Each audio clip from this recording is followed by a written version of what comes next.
Yeah, I felt pretty tired. It was definitely a long game, tough game. Played a lot of minutes, but just knew this was a big chance for us. We wanted to take the opportunity and make it count. And so I just tried, to help the team as much as I can offensively. And it was obviously really nice that it worked out. And it really felt like we did it together, and it was a super fun experience, and winning it for Switzerland was amazing.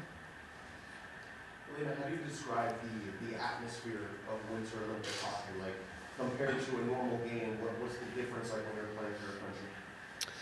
Well, the biggest difference is you feel the support from your whole country. Even if they watch hockey or not, you feel like they just cheer for the Olympic athletes, no matter what sport, and that's a very special atmosphere it creates, and obviously having friends and family there, not so far from our home country. So extra special, extra emotional. And you just feel a lot of honor and pride.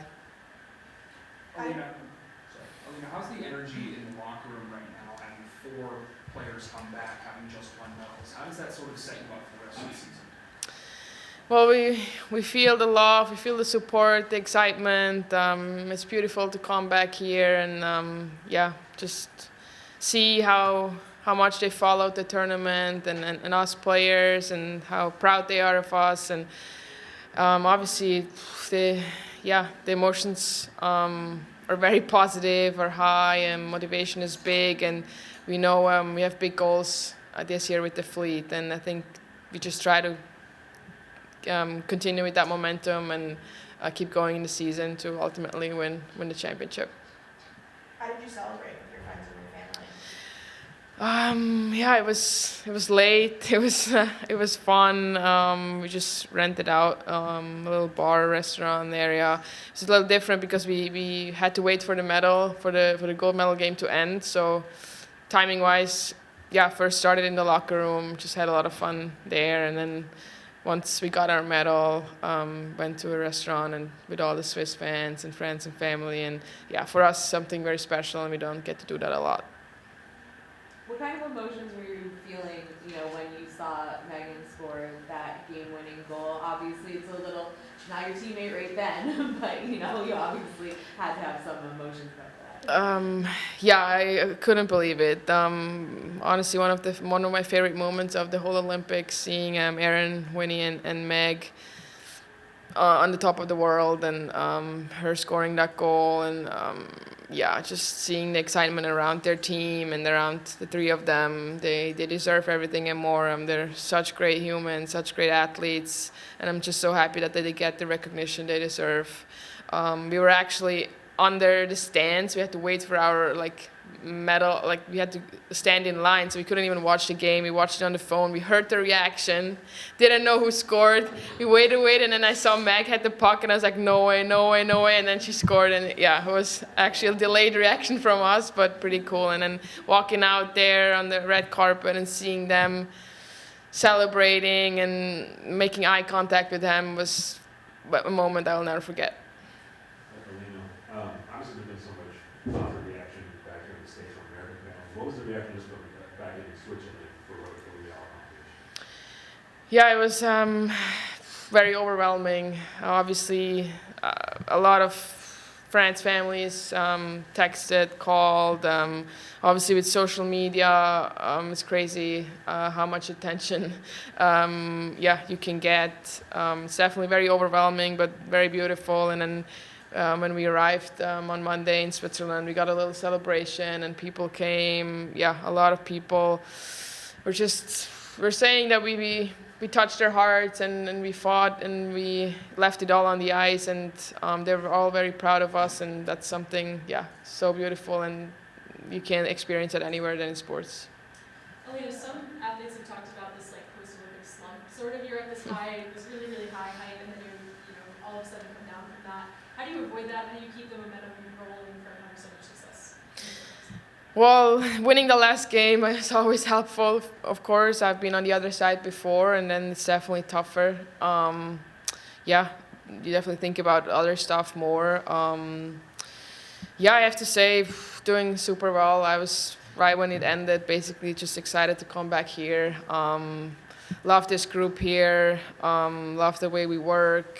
The coaches, everybody, just does everything for us so well, and we can just focus on hockey. And winning with this group would be my ultimate dream here. And so right away, I enjoyed a few days, but I was just excited to come back and get back to work. Alina, you were 15 the last time the Switzerland medal at the Olympics. You were on that team as well. In what ways was that run similar and or different to this one? The only similarity was the opponent, I think, that we beat Sweden as well. Otherwise, totally different role now on the team. Different life point we're at with women's sports in the world. I said it before in other interviews. Having full stadiums and almost all the games we played there is unbelievable. Here we showed that it's possible, but then over in Milan, it's a different story, and it was just beautiful to see, and being able to win something and shine bright when everybody's watching. Is every athlete's ultimate dream, and so definitely more value this year than 12 years ago. Yeah. Did you hear from any Swiss fans that were like, "Hey, now I saw you in the Olympics, now I'm gonna be a Fleet fan"? No, but I've definitely gotten a lot of reactions saying they have been to a game, or they're from Mass or something like that, which is super fun. And I also saw a few Fleet jerseys over there and at the games, which honestly filled me with so much pride, and couldn't believe it that they make the trip over there. How has your game developed from that prior run 12 years ago to now? Yeah, totally different game, different team. The pace on the ice obviously much higher.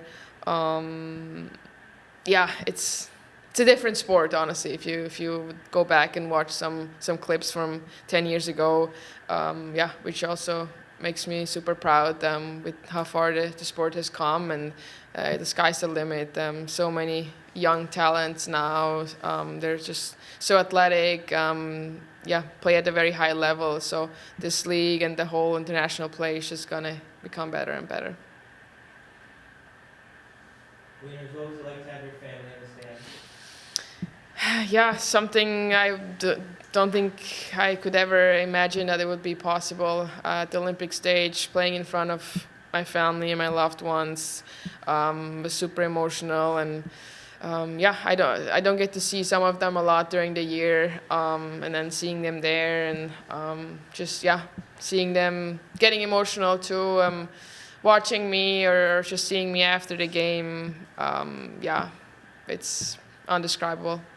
And then what was it like to see Erin succeed so well in the Olympics and take gold? Well, I could have told you before that she would do so well, so no surprise on my side. But as I said, honestly, one of my favorite moments next to winning bronze is seeing the three of them being so successful and getting the attention they deserve, and just super happy for them. It's always cool if you get reactions from people all over the world telling you how happy they are for you, but if you see it from other players, so you know how hard they work, the work they put in every day, and what they do every day to get to where they're at. The appreciation is just even higher. Which is just super cool to share it with them. Are you going to display the medal in your house, or is it going to be locked away and safe? Well, I had to bring it here for you guys. I would have left it at home otherwise, but no, I think it's gonna be safe at my parents' house, where the other one is too. So, nothing too special. It's more the memories that, make it special.